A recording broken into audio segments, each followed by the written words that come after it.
Hi everyone, welcome to THT, and today we're going to talk about my hopes for Star Wars Unlimited in 2025. Just like kids make their wish list to Santa Claus for what they want for Christmas, I'm making my wish list to Fantasy Flight Games for what I'm hoping for the game in 2025, what I think would be very beneficial for the game. Obviously, I'm a competitive Star Wars Unlimited player, but I'm also a game designer. I do game design. I've been doing game design for more than 20 years as a hobby, and I'm also a professional publisher. I work in the gaming industry, so I thought that maybe I have a lot of thoughts about how I think stuff that could be improved about Star Wars Unlimited, and today we're going to talk about those things in this video. So hopefully you guys enjoy it. So we're going to start off by doing a little preview about what we're going to get in 2025. So as you know, we are getting the Galactic Championship, the sector qualifiers, and the regional qualifiers, 3 types of competitive tournaments, which are higher up over the planetary qualifier, which is currently the highest stage of tournaments that is been set up by Fantasy Flight Games officially. So what I'm hoping is that those official tournaments will take over the non-official big tournaments that have been happening. So I mostly think about the biggest tournaments that we had in 2024 were tournaments that were not organized by FFG, even though they were sponsored by FFG to some extent. So hopefully those tournaments will be... I don't know if those tournaments are going to be living alongside those big official FFG tournaments. Maybe there's not going to be enough space in the market for both kind of tournaments to exist, or maybe those sector qualifiers, regional qualifiers are simply going to be organized by those organizations we saw, for example, like OPE or UKTC, that kind of thing, taking over in the organization of those tournaments, or even Star City Game in the US. So that's going to be exciting, and obviously plenty of major tournaments will be happening in 2025 for a revigorated competitive scene, and we're going to be able to see the full vision that FFG has for competitive play. I come here very hopeful, but to some extent also a little bit worried about certain things. The PQ season, the first PQ season, was far from being completely completely perfect. There were definitely some stuff that needed to be addressed. So we'll see how it's gonna work out in 2025. The next one is that we're gonna have a proper judge program where the judges are gonna be receive those great judge promos. Those judge promos, I think, in my opinion, look pretty good, and they also features very powerful cards. So I'm quite hopeful about what they can offer. I'm quite hopeful that they're gonna motivate a significant number of players to become full-time judges, which is obviously gonna drastically improve the quality of the judging in events, which is essential to be running events. So I would like to take that opportunity to thank everybody who's been taking up the role of judge, even though they did not really had great rewards so far, because without you guys we couldn't really run events. So judges are very important, so I'm giving a shout out of all the judges in Star Wars Unlimited that have been taking up that role so far, and I hope that there's going to be plenty more to join. With this new judge program, that will of course improve the quality of the judging in events. Next, we're going to have a new type of boosters, the Carbonite boosters, which are basically the new collector boosters. About this, of course, it's not something that's for everybody. Those are going to be very expensive. I heard between $250 to $200 for a booster box. A booster box contains 12 boosters as opposed to 24. So very, very expensive. All the boosters inside have some sort of special treatment, from foil, hyperspace, and the new type of Carbonites boosters, which are like a new treatment that we don't know anything about yet. And the rarity breakdown is going to be the same as in regular booster as far as I know. So I think those boosters are completely useless for people like me who basically only play with regular cards. But for people who like to have a deck that is fully foil or fully hyperspace or even fully hyperspace foil, those boosters are going to make it much, much easier to do so, because obviously you're going to have, I think it's probably going to be, I would assume that it's probably going to be a lot more, if you're only interested in, let's say, hyperspace card, because you only make decks out of hyperspace cards and you like to make your deck fully hyperspace, I'm pretty sure that it's going to be cheaper for you to buy those kind of collector booster instead of buying regular boosters, because the concentration of hyperspace card is going to be much higher, and your chances of getting hyperspace rare, hyperspace legendary are going to be a lot higher as well. So it's a little bit difficult to know if it's going to be worth it, but I would assume that for those kind of people, it's going to be super worth it. The second category of people who are going to be wanting to get those boosters are obviously going to be collectors. It's going to be a lot more fun for you to get your full collections by buying those collector boosters than having to buy boxes after boxes after boxes after boxes and hoping that you're going to get the card that you need. I mean, obviously at this point, you much rather just get cards on the secondary market, but once again, getting those collector boosters instead of buying singles on secondary market sounds like a much more fun experience. So I don't necessarily think it's going to reduce the price of hyperspace foil and hyperspace cards, because obviously those boosters are quite pricey, so I don't think it's going to crash the price of those cards. So we'll see how it goes. For now, for me, it's only can be a positive thing, because if you don't want it, just don't buy them. And if it makes more money, if it makes the game more attractive to collectors, and if collectors like that kind of that kind of product, it's going to make Fantasy Flight game a lot more money, and that's positive for the game. Something that you always have to bear in mind as a player is that you want the company that makes the game to make money out of the game. Very often I hear people criticizing, hey, yeah, this is not good, this is not good, but they're only seeing their perspective, and they're not seeing the perspective of like generating profit. And generating profit is allegedly something that's going to impact you. If the game makes money, it will last on the long run, more expansion will come out, more product will come out. Obviously there's always excess, there's always like, sometimes it doesn't benefit the player, but I would say that at the stage that we're in, and at the stage and with the size that FFG has, I think that FFG making product that is going to improve their bottom line, it's going to be very, very positive for the players. It means better promos, it means more tournaments, it means basically everything is going to be better. And of course, it means that the game is going to run for the foreseeable future. It means that your collection is going to hold value. It means that you're going to be able to play the game for the foreseeable future. So it is very important for FFG to make money, and it is very important for the players to be supportive to any initiative from FFG to try to make money and to generate more revenue. So those boosters will contribute to that, and that's why they're a positive thing for the game, even if you're not planning on buying them. Moving on, we also gonna hear probably more about rotation. I don't know if we're gonna have a rotation in 2025, but at the very least, we should know from FFG what is their plan as far as rotation is concerned. I'll give out more details about my opinions about rotation later on in this video. And then finally, we also, of course, gonna have 3 more sets. First set is going to be Jump to Lightspeed, which is going to be a space theme, as you already know.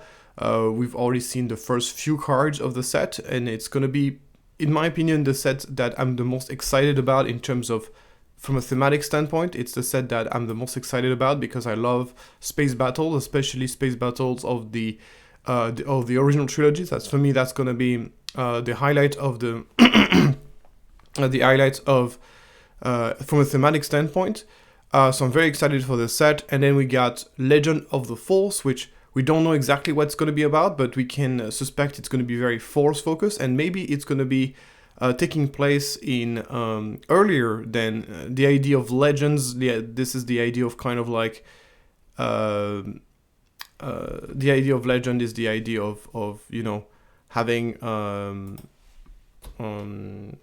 maybe probably contents that would be, I would say, before the everything that happens in the prequels. So maybe something that is related to the Old Republic and all that. So that would be pretty awesome.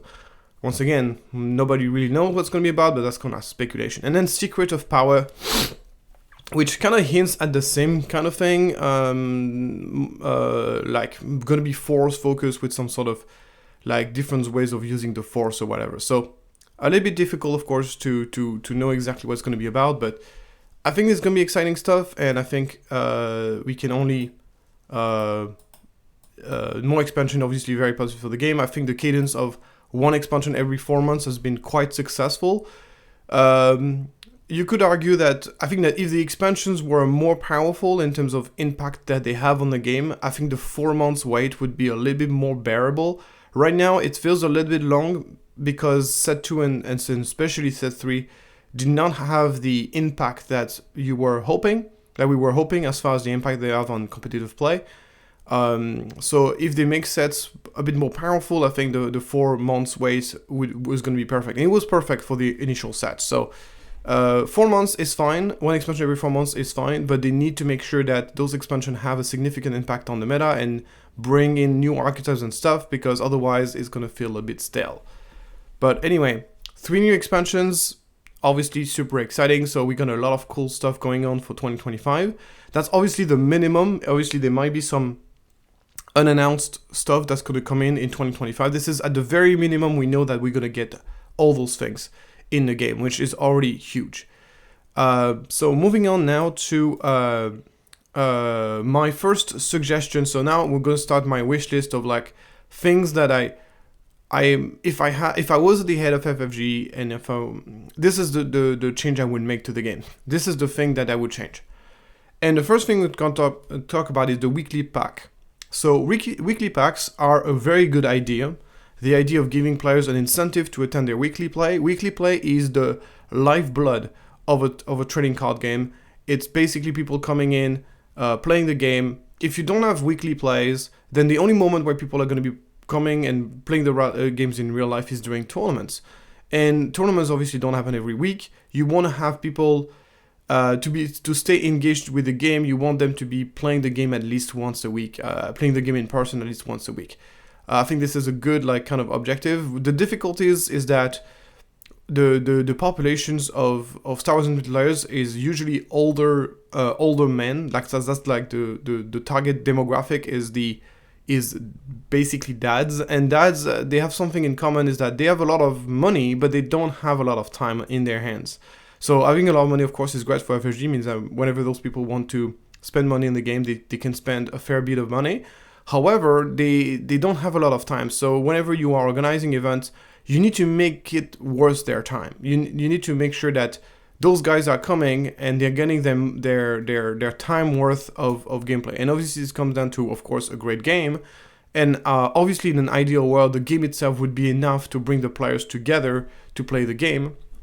But I think that the idea of having weekly play as an extra incentive for people to come in is a great idea. The only problem is that weekly packs right now are not as good as they should be, in my opinion. So people were very excited about weekly packs in set 1, and then definitely the excitement for those extra packs has definitely diminished a lot in set 2 and set 3, and there's good reason for this. So first suggestions would be to put competitively playable cards in those packs.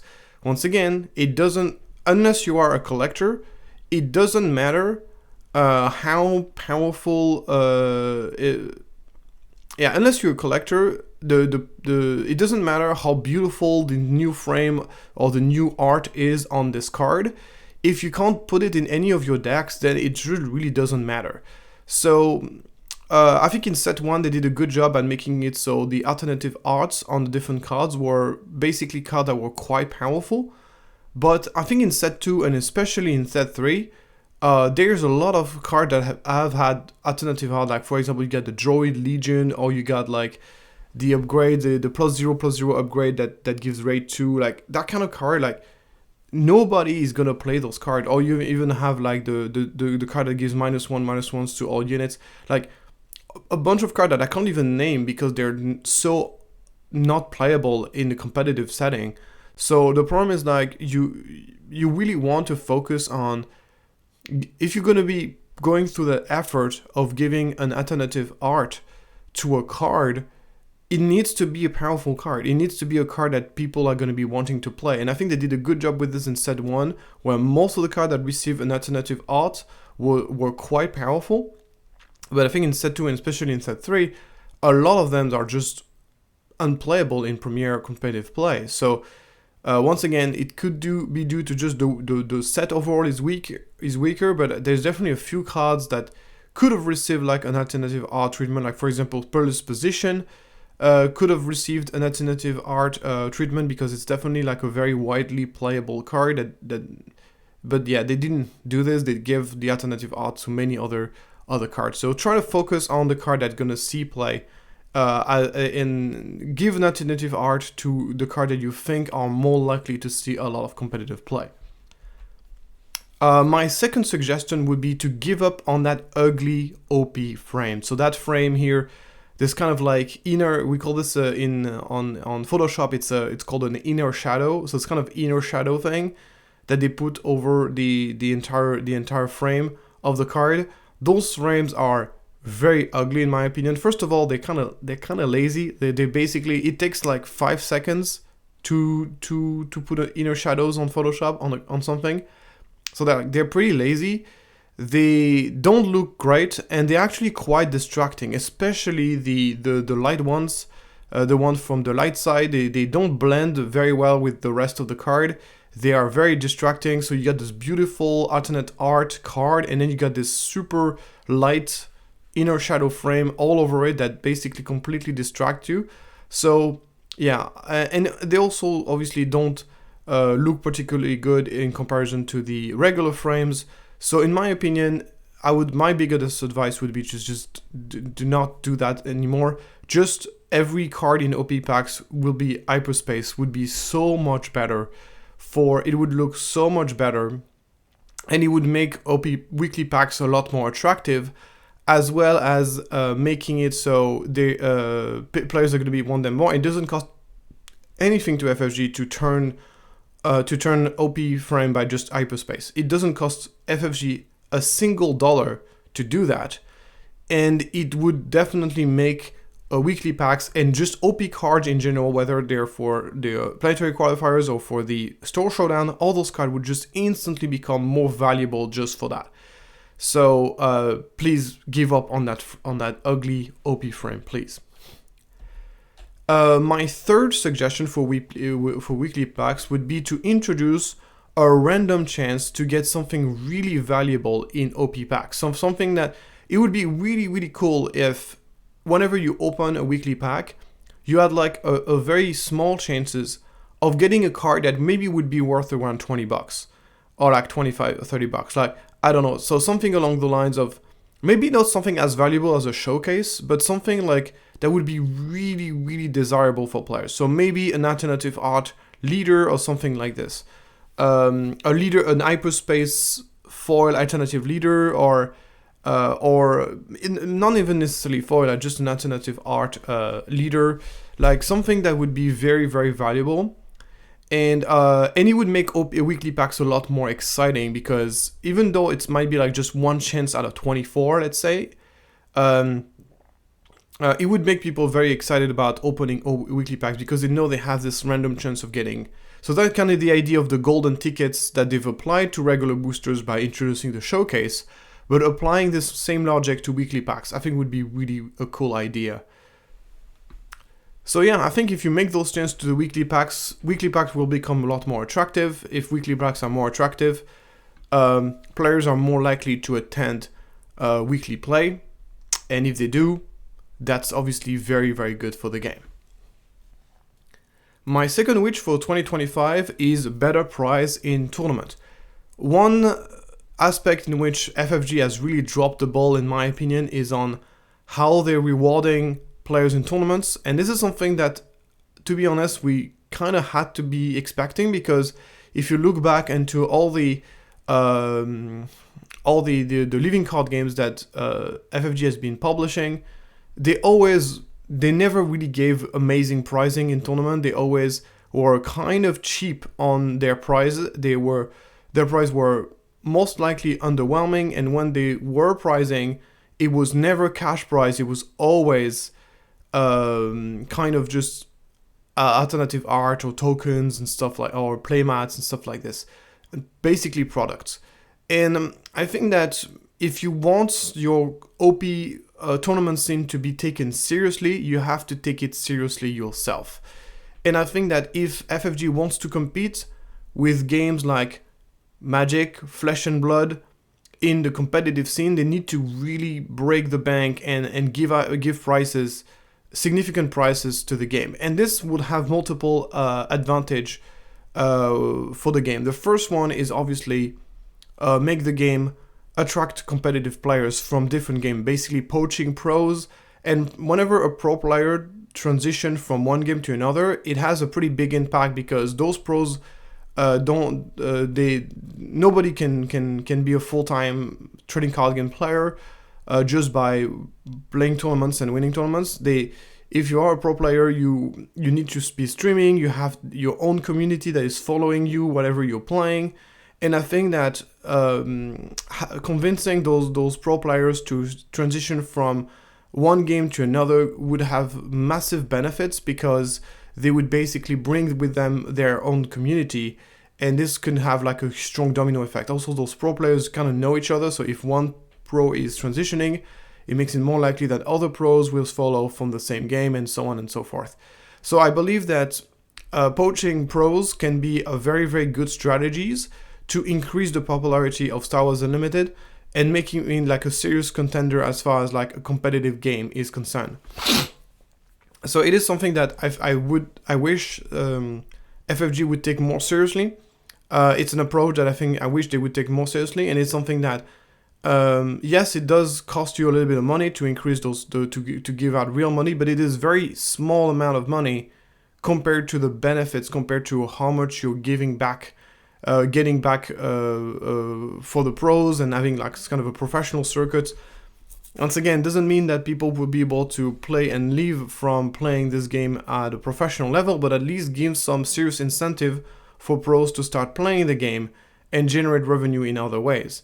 So for me, that's something that is, my first suggestion would obviously be to give cash prizes for major tournaments.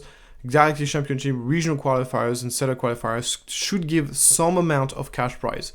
That would be my first big suggestions for improving prizes in tournament.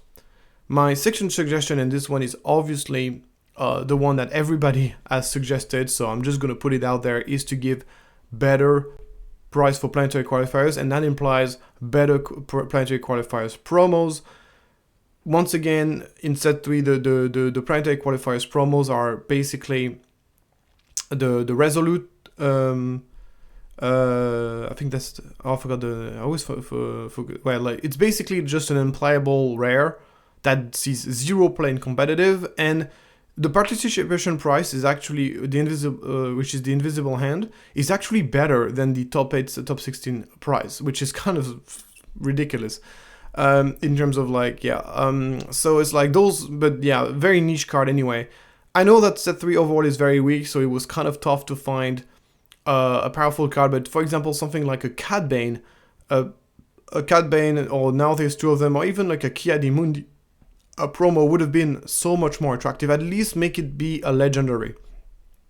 A legendary that you think has very high chance of seeing competitive play should be the prize for planetary qualifiers, not niche rares like Dr. Evazan, or like it just you need to make it. It's just ridiculous that the planetary qualifier promos is worse than the store showdown promos. That doesn't make any sense. So please, FFG, take pricing of tournaments more seriously and make give cash prize for major tournaments and give us real nice promos for planetary qualifiers. Please, please, please. Okay, so that's it basically for my suggestion. So another thing I wanted to say, that we're still waiting for Luke and Vader showcase. So this is another thing on which I think FFG has kind of dropped the ball, is that we still don't have a showcase for Luke and Vader, which are obviously the 2 most iconic characters of the Star Wars saga. So obviously you would expect them to get some special attention. And the problem is that, yes, they can make a Luke and Vader showcase promo now, but it's a bit late because Luke and Vader saw significant amount of competitive play in set 1, but now we are in set 3. Those two leaders are basically don't see any play anymore, or they're very niche. So it's already too late to give them a showcase. I mean, obviously, I'm sure Collector would be delighted to have a Luke and Vader showcase, but I think that as far as like the competitive players, it's a bit too late to give out a showcase for Luke and Vader because those leaders don't really see any play anymore, or at least very niche play. So yeah, I think that they should have given out Luke and Vader Pro showcases as part of set 1 somehow. But yeah, they kind of dropped the ball on this one. So other suggestion that I have is on tournament formats. And the big thing that I would be very exciting to see in 2025 for tournaments for Star Wars Unlimited is to see tournaments taking place in other formats than Premier Play. And obviously, by other format, I mean draft and sealed. So I think we should have official competitive events in seals and draft. So I think Star Wars Unlimited is one of the best game to play in draft that I've ever seen. I even would argue that the game is more fun to play than Magic in draft. And I think it's a shame that FFG is not really taking advantage of this. Because at the end of the day, it doesn't really matter how fun a drafting format is. People play the format that's they're gonna train for the competitive format. They're gonna train to win tournaments, and therefore, even though they enjoy draft, the majority of their playtime is gonna be based on competitive Premier play. So I understand that not everybody likes limited, but a lot of people prefer draft over. So I think it's good that we're giving love to different kind of crowd. And right now, as I said, if you're a fan of draft, you don't really play Star Wars Limited competitively. It's a bit of a shame. And also, as we are moving forward, it is important to make sure that people are opening packs, because opening packs by playing sealed or draft has a positive impact on the trading card game market, because it drives prices of cards down. Because if the more people open packs, the more cards there's out there on the market, the more cards are out there on the market, the more offers there is, the lower the price are. So I think it's important for the card game ecosystem that people keep playing draft and keep opening draft and sealed. And I think that one of the best way to make people want to play those formats is by organizing official tournaments in those formats. So just like it's done in Magic the Gathering very well. So please give us competitive events in sealed and draft. That would be awesome. I would also argue that the Galactic Championship should be played in both draft and constructed, just like the old Pro Tour used to be. So I think that if you are going to be doing like a World Championship to elect the best Star Wars Unlimited player, it should be the best Star Wars Unlimited player, all format included, not only Premier Play. And because Premier Play, I would say, is great, but it does not really reward deck building, because most likely the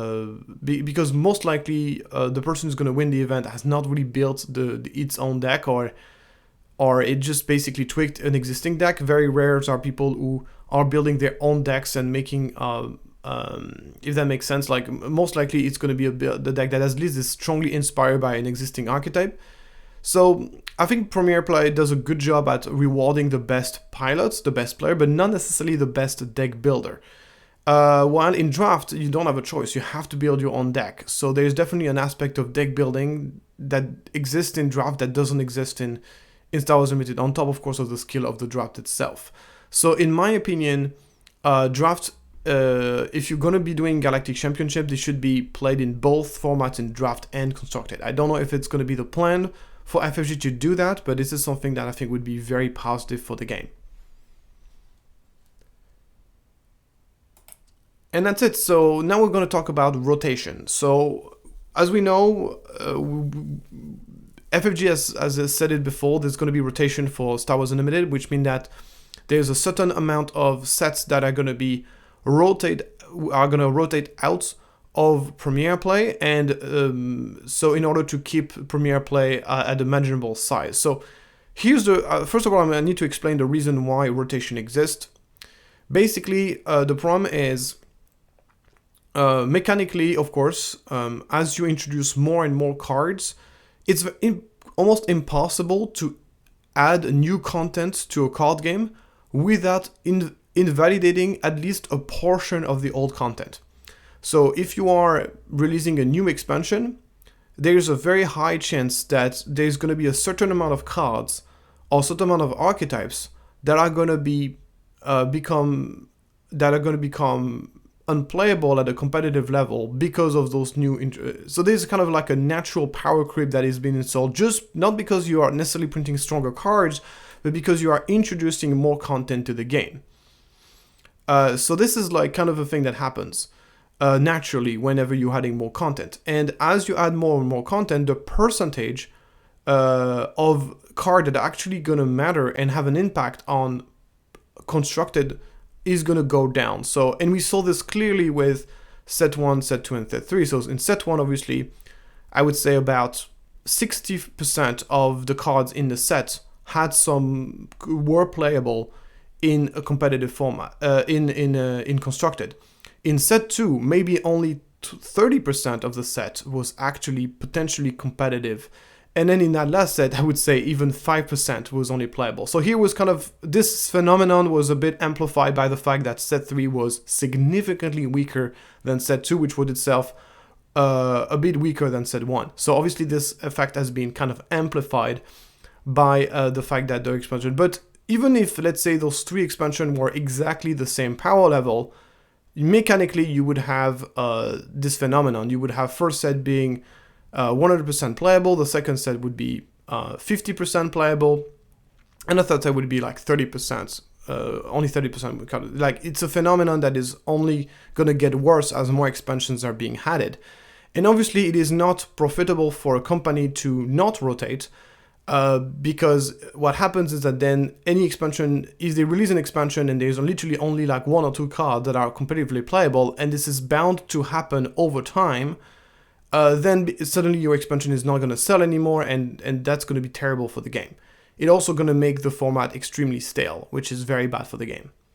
So there's 2 ways to solve that problem. The first problem is to do what Yu-Gi-Oh does. It means that they are doing basically artificial power creep, where every expansion is always more powerful than the last one, meaning that there's a natural rotation that happens where new cards really replace the old ones, not because the old ones get rotated out of the game, but because they simply become weaker than the previous one. With rotation, the advantage of doing a rotation is that which is what Magic does, where there's going to be, the previous sets are going to be considered out of the Premier format, which in Magic is called Standard. And the advantage of the system is that you don't have to do forceful power creep. Like, there's going to be natural power creep happening, but it's not going to be necessarily like volunteer forceful power creep. It's going to be kind of like natural organic power creep.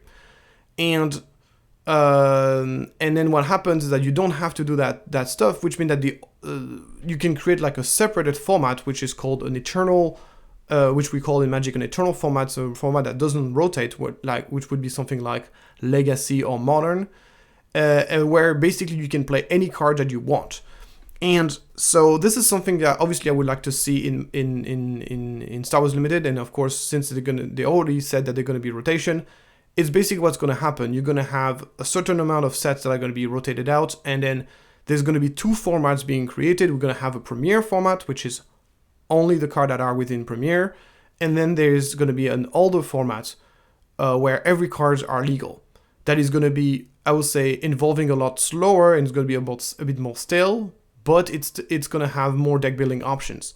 So it's kind of like which one you prefer is up to you, and it gives like more options on how you want to play the game, which I think is very positive. So now the big question is, how are they going to do rotation? Are they going to do a rotation where one set in, one set out, so whenever there's a new set that appears, the oldest set comes out? Or are they going to do something like so there's always the same amount of sets in each a Premier format? Or are they going to do like kind of a seasonally, yearly kind of thing where whenever a new year comes out, the last year, all the 3 sets that was in the last year come out, so then there's going to be between 4 and 6 sets in each of the formats. So it's hard to say which way they're gonna do it. And here's my hopes. So the first thing I will say is like I hope that whatever they decide to do and how they want to do it, I hope they will announce it far in advance so we can prepare. Because there's nothing worse than having all of your cards becoming like out of nowhere, become kind of useless out of nowhere. I think that's pretty negative. So they need to kind of give us a heads up on exactly how much in advance they're gonna do a rotation. So I think it's quite obvious. So even though rotation might not be happening this year, it definitely is likely to happen. At least the announcement of it is likely to happen in 2025. And the other thing I would like is that I would like the Premiere format to have at least 6 sets in it. The problem of like a Premiere format that would be too small is like the balance would kind of like be a little bit wild, and it would be harder. I think that the more set there is in a set, the easier to balance it is, because there's more answers, there's more options for the meta to be balanced by itself. There's more option for players to adapt themselves to the meta. So I think a good size for Premiere format would be at least 6 sets. So once again, we'll see how they decide to do it, but that's kind of what I'm hoping. They also, something that I hope is that there will be some sort of attention being brought to the Eternal format, which we don't know how it's going to be called. Maybe it's going to be called the Unlimited format. So which is whatever the format where every card is legal, basically. And I hope those two formats will exist side by side as a competitive format. Something that I think would be very bad for the game is that if the Premiere format was simply just the only way to play the game competitively, and then if you want to play the game casually or whatever, you can play whatever Eternal or Twin Suns or whatever. But I would like really the Eternal format to be indeed a legit format where there's going to be tournaments happening in both formats. This is something I'm hoping for. We'll see. It also will help. Here's the thing, and one of the reasons why I want this to happen, first of all, is because both of those formats will have their advantage and their inconvenience. Some people will prefer to play Eternal formats, and some people would prefer to play Premiere. So obviously, would like both formats to be. I would like the game to be inclusive to everybody as much as possible. To make sure that as many people as possible find their favorite way to play the game, being playable at a competitive format. And the other benefit of this is also like if let's say the Premiere meta is very bad, organizers have the flexibility to organize tournaments in Eternal, or organize even tournament in Draft. So it gives them a little bit more kind of wiggle room, while if Premiere is really the only format, you have all of your eggs in the same basket. And if your eggs are rotten, if the meta is really bad for whatever reason, then we are condemned to playing this. And that could be very bad for the popularity of the game. While if there's flexibility for the organizers to kind of choose which format they want, it's great. They can adapt to the local. Maybe some locals prefer the Eternal format, some prefer Pro. So it just has plenty of great benefits. And also another benefit is like it also helps cards to retain their values, because here's the thing, that with the reason why in Magic like all the cards keep their value is because there are formats where those cards are playable. Like for example, if Legacy or Commander did not exist, old cards would basically be only worth picking up for collectors. They would be worthless for the most part. What makes those cards valuable is that those cards are actually playable in a given format. So this is something that is very important, is that if they want cards to retain some of their value, if we don't want to have, for example, Vader's Commander of the First Legion become completely worthless overnight, there needs to be some sort of Eternal format where that unit is playable, so at least it retains some of its value. It's obviously might not be as expensive as when it was Premiere playable, but at least it will retain some of its value. So I think it's very important. We could also see cards, for example, cards that are banned, like Boba Fett's Disintegrator. Maybe this card would be okay to it being legal in Eternal, while it's obviously going to keep being banned in Premiere, like stuff like that. So I think overall, I think an Eternal format is very important for the ecosystem of card game, just like maintaining a healthy draft and sealed environment is also important for the health of the game. Okay, the last thing I want to talk about is card design, and this is where I'm going to be a little bit on a rant. So overall, as you know, I think Star Wars Limited is the best trading card game on the market right now, at least the best that I've personally played. It's an amazing, amazing game, and the basic rules of the games are great. I also think that the card design is overall very good. The cards have this good middle ground between like not being too complicated, but still giving you some options, so they're really nice. They also are thematically strong for the most part, so no problem with the base card design. What I have a problem with is with the power decreep. So what I mean by power decreep is the opposite of power creep, where basically you got set 1 being quite of a powerful set, but obviously it's not powerful by itself, right? It's powerful by comparison to the other one. We got set 2, which was significantly weaker than set 1, but it will still had a significant more portion of cards that were quite competitively playable.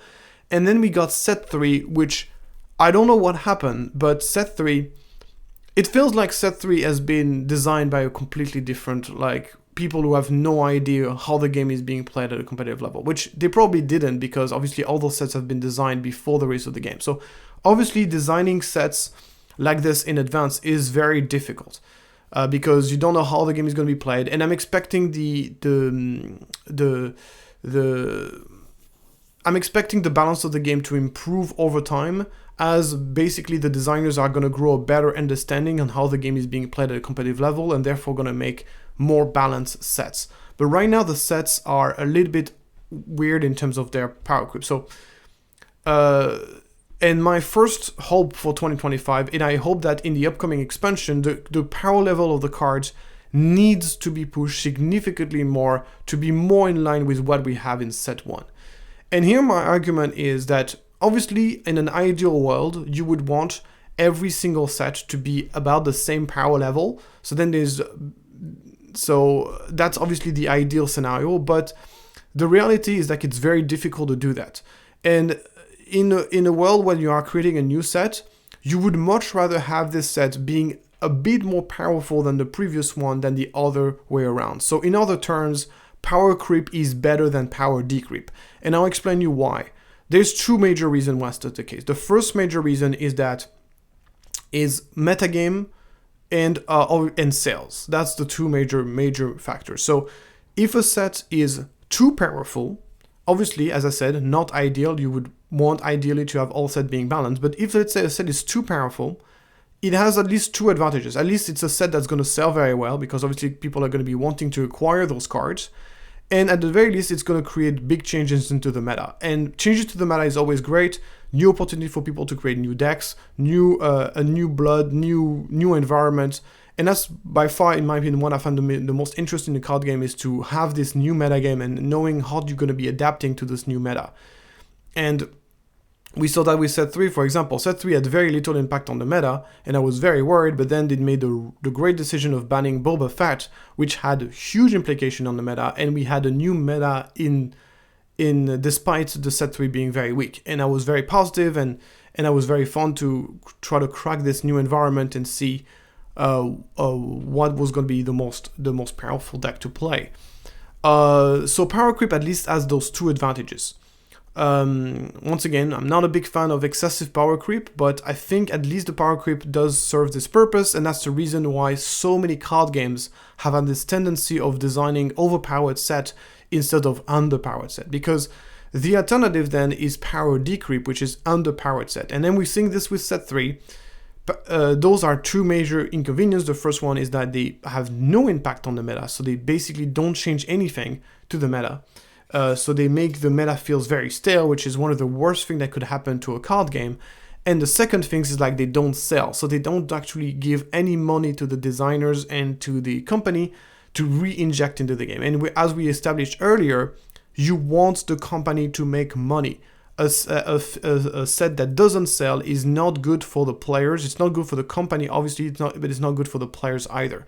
So I know that this has made... So people have been saying, oh yeah, the game is really becoming less popular because the prices of booster boxes going down. And I personally disagree with that. I think the game is still very popular.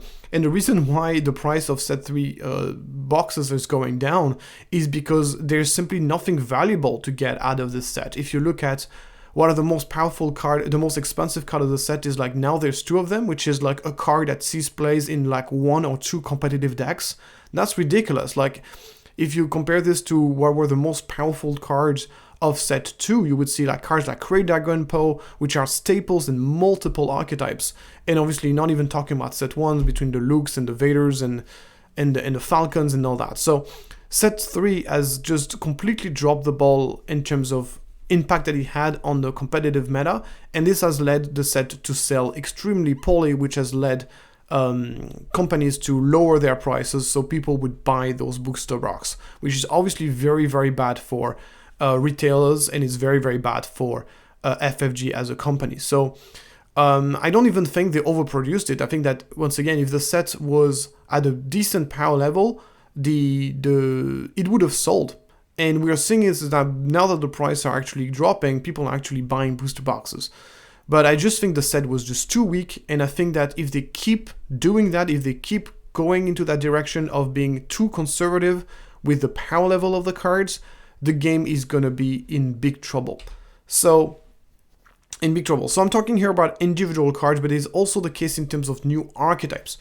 If you're looking at the cards in set 3 that actually are seeing play, you would see certain leaders, you would see certain units, but not really new archetypes. There is two archetypes introduced by set 3, which is the exploit archetypes and the coordinate archetypes, and neither of those archetypes saw any competitive play. That is absolutely dreadful, crazy bad. This set only introduced 2 new archetypes. That's not a lot. We're talking about 250 cards being introduced to the game. Almost all those cards have something to do with either coordinate or exploits, and yet, despite this insane amount of support that those 2 archetypes received, none of those 2 archetypes are seeing any competitive play.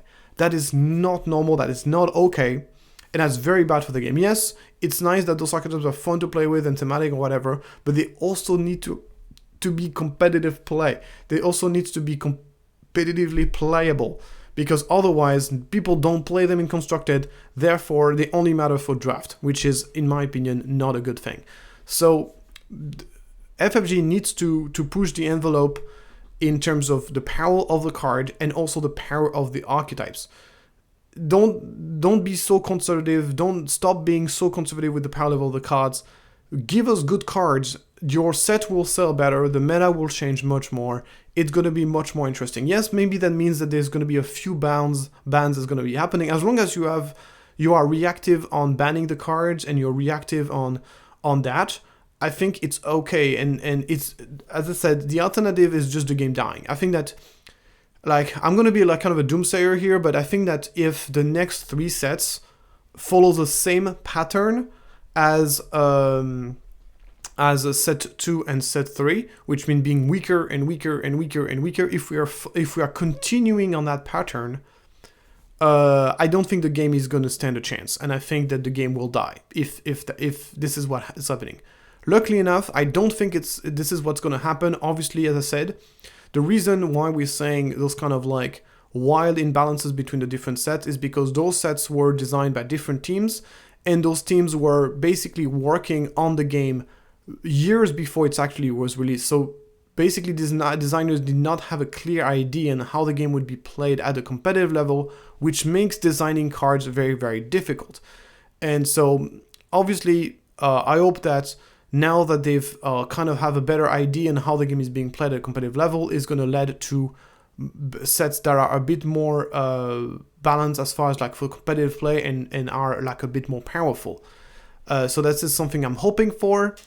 And we're already seeing positive signs from the first few cards that we are seeing from Jump to Lightspeed. We see, for example, the new Chewbacca, which is incredibly powerful. In my opinion, Chewbacca is powerful than anything we've seen in set 3, so that's already is a good start. So, as I said earlier, I think if we're continuing on that pattern, it could be the end of the game, and we could see the game just dying in 2025 if that's what's going to be continued. But to be honest, I'm very optimistic in thinking that we're going to reverse course. And if there's just one wish that you can keep of this entire video, if you're FFG and you're watching this video, there's one thing that needs to be addressed. It is the power decreep. That is the number one problem, in my opinion, with Star Wars Unlimited right now. You may disagree with me, but that's my opinion. I think this is really is the biggest things that needs to be addressed. Okay, so obviously now I just would like to finish on the positive note and being a big thanks to Fantasy Flight Game for giving us this amazing game. This 2024 year, I think, was overall very successful for the game. As I said, there's a couple of things that needs to be worked on, but overall, we are off a very good start for this game. It was the most successful launch for any FFG game ever made, which is obviously very encouraging for the future. The game is not yet among the most popular card game that outside of the big three, so it's still competing with Lorcana and One Piece and all that stuff, but I think it has the potential to become the most played card game outside of the big three, meaning Pokemon, Yu-Gi-Oh, Magic. So I think it's unrealistic to think that this game is ever going to overtake those big three, but outside of the big three, this game has potential to be. I hope that over time people will recognize the quality of the game as far as the gameplay, and I hope that the reputation of Fantasy Flight Game will be restored over time, since obviously, as we know, FFG reputation has been heavily damaged by the failure of many of their card games in the past. Mostly Destiny is probably the biggest offender on that particular front.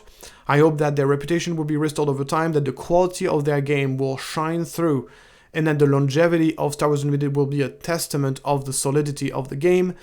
And I think that the game has the potential for the future if FFG makes the right decisions and designs stronger cards. I think that's going to be like kind of the big takeaway of that video. But I would like to thank FFG. I would like to thank everybody who works for that company, especially like the designers. I think like as something you gotta understand, guys, is like being a designer on a company like this is, in one sense, yes, it's you working for your it's kind of a dream job for a lot of people, including me. The problem is that it's a job that doesn't pay very well. Like, it's not a very high paying job. So those people are working for FFG designers. They are working out of passion for the game. They are passionate people that they don't do this for the money. I can guarantee you this. They obviously they get enough money to live, and they're being paid and all that, and they're working on something they love, but it is still some sacrifice have to be made to become a game designers at FFG. I wish that was not the case, but currently you don't get paid very well for being a game designers. I mean, at least, as I said, like, you're not being paid very well by comparison to the impact that you have on the business, because you have a massive impact on the business, and you're not being paid a lot compared to the impact that you have, in my opinion. Once again, you can disagree with this. But yeah, thanks so much for everybody who works at FFG for giving us such an amazing game. I would say that even if the game would stop tomorrow, even if FFG was going to drop an announcement tomorrow that the game was going to be discontinued, which obviously is not going to happen, I would still have zero regret playing that games. So much fun I had throughout the year, of course, as you know. I'm going to do a separate video when I'm going to wrap up like everything that I did, also talking about the channel in general, about what happened in 2024. But needless to say that this year has been absolutely amazing. I've met so many great people, made so many friends online, but also, of course, in my locals, and played so many tournaments, and it was just so much fun, and I cannot thank FFG enough for making such an amazing game. So thank you so much, and I hope that you take all those feedback as I hope that you already know about most of those things, and let me know if any of this feedback was useful. And thank you so much. If you all if you have more suggestions and more things that you wish FFG would improve, in which the game could be improved on, you can drop it in the comments below. This is if FFG ever watches this video, maybe you could also read the comments, and I'll try to pin the best ideas, so then maybe FFG can look at them and see what comes, getting some feedback from the community from that. Thank you so much for watching this video, and I'll see you next time. If you like this kind of content, please like and subscribe, and I'll see you next time.